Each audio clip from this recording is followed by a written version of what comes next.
Assalamualaikum dan salam sejahtera kepada semua penonton dan juga kepada semua subscriber. Terima kasih kepada yang sudi subscribe, pada yang belum, lupalah subscribe dan lonceng. Baik, pada entry video kali ni tentang suatu perkara yang amat penting selain daripada apa yang kita biasa cakap Ini berkenaan dengan rakyat yang tercicir kerana impak COVID-19 benda ni menyeluruh jadi tonton sampai habis untuk kita faham.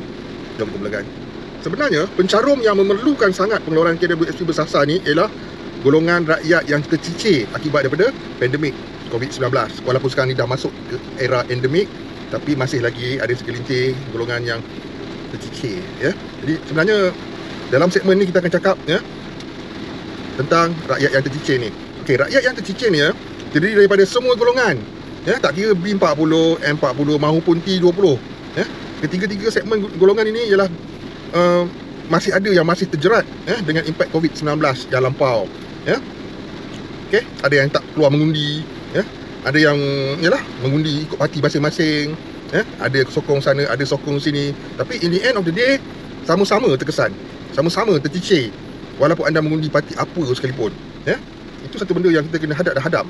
Okey, rakyat yang tercicir ni kebanyakannya ataupun kita boleh panggil majoritinya berkeluarga, isi rumah dah berkeluarga, ada anak-anak berumur 30 tahun ke atas masih mempunyai simpanan dalam KWSP dan bekerja di sektor swasta, bukan pejabat awam pejabat awam tidak dikategorikan sebagai rakyat yang tercicir kerana mereka mempunyai pendapatan yang tetap, pekerjaan yang stabil walaupun berjawatan kecil sekalipun mereka masih stabil sebenarnya pada hakikatnya. Cuma kalau mereka susah diakibatkan oleh hutang-hutang yang mereka buat sendiri, bukan kerana masalah keciciran akibat COVID-19 COVID-19 mana ada orang buang pejabat awam dia buang kerja, malah duduk di rumah buat work from home lagi kan.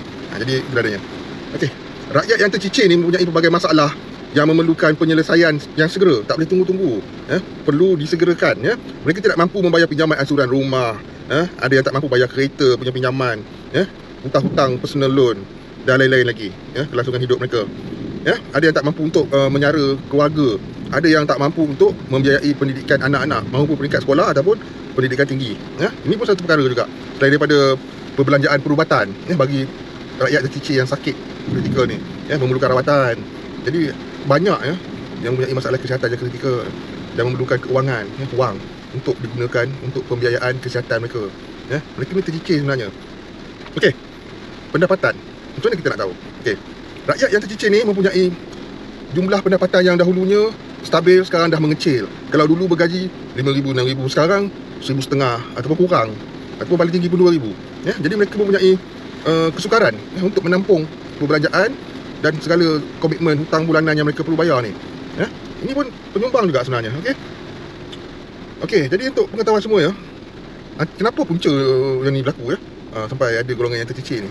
Okey, bila kita sebut tentang pendapatan rakyat yang tercicir ni kebanyakannya terjejas terjejas oleh beberapa perkara yang akan aku nyatakan dalam video ni. Di antaranya gaji dipotong ketika pandemik hingga sekarang maksudnya waktu PKP dulu gaji mereka dipotong dan sampai sekarang kekal dipotong, tak ada kenaikan, masih ditakut yang dipotong tu. Contoh, dulu bergaji, kita ambil contoh 4,000 sebulan.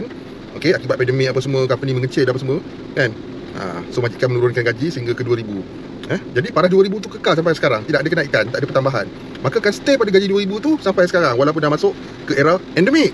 Itu salah satu. Okey, yang kedua, pekerjaan selepas pandemik tidak memberi pendapatan yang sama dengan sebelum ni. Berbalik pada perkara yang sama, yang pertama tu juga selepas pandemik gaji mereka masih sama dengan sebelum ni. Itulah adanya. Pendapatan kekal sama kekal sama.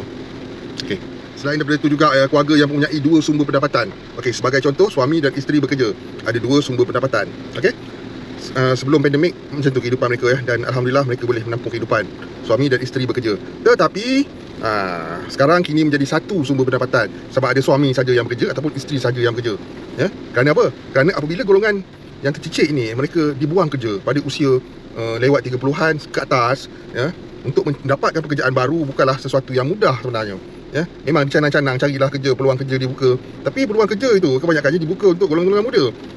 Aku ambil contoh saudara aku je umur dah sebaya kami dah sebaya 44 tahun beliau ada pengalaman dalam bidang pemasaran. So sebelum ini pernah bekerja dengan banyak syarikat besar dan diberhentikan kerja kerana pandemik. Dan apa yang berlaku sekarang ni? Untuk mendapatkan pekerjaan, beliau ada dipanggil untuk temu burger. Tapi faktor umur, waktu umur 44 tahun siapa nak ambil kerja walaupun ada pengalaman. Kenapa? Kerana syarikat-syarikat lebih suka untuk mengambil orang muda, ya, fresh graduate ni, ataupun apa nama, freshies, orang baru. Kerana boleh diberi gaji yang murah, orang baru ni gaji entry level. Jadi kalau nak ambil orang lama yang ada pengalaman, nak bagi gaji kecil, benda tu macam tak relevan untuk mereka kan. Dan semestinya orang lama ni tak nak lah gaji yang entry level ni, yang ciput ni. Tu salah satu faktor juga tu. Dan apabila menerima tawaran, maka berbagai alasan diberi, dan antara sebabnya faktor umur. Umur yang dah lanjut juga boleh menyebabkan kesukaran mencari pekerjaan. Itulah sebabnya daripada dulu ada 2 sumber pendapatan, suami dan isteri bekerja, sekarang tinggal 1, either isteri ataupun suami saja yang bekerja. Itu juga memberi kesan kepada terjadinya rakyat yang tercicir. Salah satu lagi faktor yang sangat betul dan benar ialah tidak mampu lagi bekerja. Okey, sepenuhnya atas faktor kesihatan, ya. Ini ditujukan khas kepada golongan yang pernah terkena COVID-19, ya, ataupun yang lebih dahsyat lagi kena long COVID, ya, mengambil masa yang lama untuk pulih, ya. Jadi mereka ni tidak mampu lagi bekerja, ya, atau faktor-faktor kesihatan yang disebabkan daripada kesan jangkitan COVID-19, ya. Jadi itu dia sebab dia sebenarnya. Kita perlu faham, ya. Dan pihak di sana harus faham perkara ni, ya. Rakyat sekarang ni banyak yang tercicir. Tak kira lah sama ada pencarum aktif ataupun pencarum yang tidak aktif, mereka terkesan sebenarnya sangat-sangat. Okey, selain daripada faktor-faktor pendapatan yang menyebabkan terjadinya rakyat yang tercicir ni, okey, satu perkara yang kita kena ingat, tentang bebanan kos sara hidup yang kian meningkat ni, ya. Penurunan harga barang nampaknya macam suang-suang kuku saja, ya. Malah harga tetap mahal juga, tak ada yang turun, dan barang yang dah naik mustahil akan turun. Dia akan stay pada harga macam tu. Okey, kalau stay saja tak apa, tapi naik pula lagi. Jadi macam mana tu, macam mana nak melaksanakan kehidupan yang bukanlah kaya tapi tidak terjerat dengan masalah yang sampai tak boleh nak hidup ni, ya. Ramai yang dah berputus asa, berpatah arang, ramai yang dah, yang bakal, ya, disenar hitamkan, yang bakal muflis pun ada, ya, kerana kos sara hidup dan juga pendapatan, ya. Kos sara hidup ni memainkan peranan juga. Kenaikan kos sara hidup secara tak langsung menyumbang kepada masalah pendapatan. Benda ni berkait rapat dua perkara ni. Okey. Dan sejak ya tertubuhnya selepas PRU itu, ya, banjir besar berlaku kan. Okey. Jadi mangsa dua banjir besar ni berlaku sejak PRU 2015 lah. Bukan kita nak salahkan PRU tu. PRU tu pilihan raya, tak terlibat pun. Tapi masalah bencana alam ni adalah faktor, ya, faktor juga kenapa masalah-masalah ini berlaku. Jadi apa penyelesaiannya sekarang ni? Okey, penyelesaian untuk rakyat yang tercicir ni, ya, ada dua, ya, ada dua. Kita ambil dua yang besar, ya. Ada pecahan-pecahan kecil, tapi kita ambil dua yang besar dulu, ya. Yang pertama, penyelesaiannya ialah bagi pencarum yang masih mempunyai baki dalam akaun simpanan mereka, ya, dan mereka layak untuk membuat pengeluaran seperti 4 usul yang dibawa oleh PJIR, maka benarkanlah, ya. Itu yang pertama. Yang kedua, bantuan kerajaan terhadap rakyat yang tercicir ni. Okey, bantuan kerajaan terhadap rakyat yang tercicir ni terbahagi kepada beberapa segmen, ya. Sama ada bantuan tunai atau bantuan, okey, bantuan tunai satu side, ya.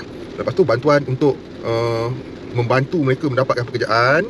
Yang ketiga, peluang-peluang perniagaan, ya. Dan yang keempat, bantuan untuk yang betul-betul terkesan ni, miskin tegar, golongan asnaf ni perlu dititik beratkan lagi, ya. Kerana mereka perlu bangun. Cuba bayangkan golongan-golongan asnaf ataupun golongan-golongan yang memang susah ni, ya, mereka nak kenapa? Dah lah asnaf, dah lah miskin tegar, sakit pula, maka mereka memerlukan satu bantuan yang khusus, ya. Sama ada bantuan dari segi bantuan perubatan ataupun bantuan keuangan untuk menjalani perubatan, ya. Tapi pengeluaran tuntutan, ya, tuntutan pengeluaran KPSP bersasar ni sangat diperlukan, ya. Kerana apa? Macam berbalik kepada perkara yang pertama yang aku sebut tadi, golongan yang tercicir ni ialah golongan biasa, kebanyakannya golongan T20 yang dah jadi M40, malah ada yang jadi B40, kan. Dan golongan M40, ya, pembayar cukai yang tergelincir tu ke B40, ya, malah ada yang masih lagi kapal-kapal mencari pekerjaan. Golongan ni lah sebenarnya golongan yang kita kategorikan sebagai rakyat yang tercicir, ya. Jadi skop pengeluaran KPSP ni sebenarnya bukan hanya tertumpu pada segelintir, tapi semua lapisan masyarakat, semua golongan, tak kira lah grade apa pun, T20 ke, M40 ke, B40 ke, ya. Di setiap peringkat golongan ini ada golongan yang tercicir, rakyat yang tercicir, ya. Itu adanya keperluan untuk diadakan pengeluaran ni jelas, ya. Kalau nak ulas sampai esok pun tak habis pengeluaran ni, kenapa perlu, ya. Kerana rakyat tercicir, ya. Tercicir disebabkan oleh kesan pandemik, ya, impak COVID-19 yang melanda ni, ya. Bukan saya saja pencarum nak, tapi COVID-19 ni lah antara penyebabnya, dan PKP yang berpanjangan, ya. PKP yang tak efisien, ya, yang kejap on, kejap off, kejap on, kejap off. Itu ada. Tapi nak buat macam mana? Benda yang lepas telah pun berlalu. Bukan nak menyalahkan mana-mana pihak, tapi boleh dibaik pulih kewangan rakyat ni dengan cara macam aku sebut tadi, ya. Harap kita semua faham, harap golongan-golongan yang menidakkan pengeluaran ni tolong faham, ya. Rakyat ada yang tercicir. Jadi bagi yang tidak tercicir itu mulalah bercakap, tak payahlah buatlah, ya, menggesa kerajaan agar abaikan je lah apa semua, tak payah diadakan pengeluaran ni. Tapi anda kena fikir golongan-golongan lain juga ya. Anda tidak tercicir, okeylah boleh cakap. Tapi bagi yang tercicir, mereka sangat memerlukannya ya. Pengeluaran KWSP dan bantuan daripada pihak kerajaan sendiri. Perkara ni jelas bagi orang yang tak faham-faham lagi ya. Rakyat Malaysia ada yang tercicir.